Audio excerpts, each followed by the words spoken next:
In today's FAQ with AGIQ, we're going to talk about how you can be a little bit smarter with your local grid and your overall energy consumption.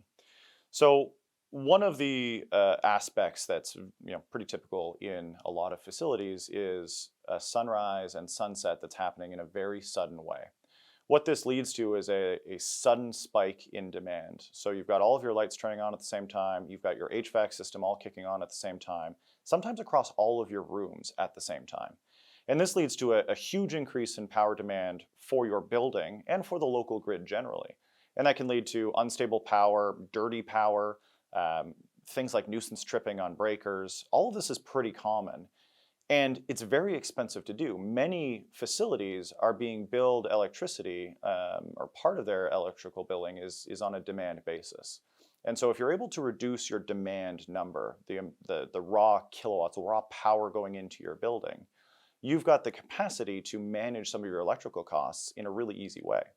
One of the ways that is absolutely worth looking into is staggering your rooms. If you've got 8 flower rooms, there's absolutely nothing that requires all of those lights to turn on at 7 a.m. and all of them to turn off at 7 p.m.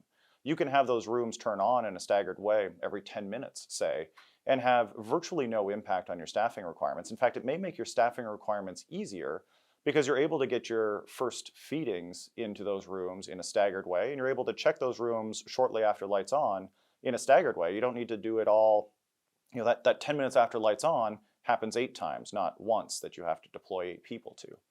So there's a lot of really good reasons to stagger it, not the least of which is managing your costs, managing your employees in a more efficient way, and having a facility that, again, is just more stable.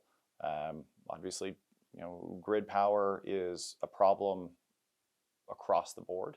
And this is a way that you can help mitigate some of that and help prevent problems in your facility.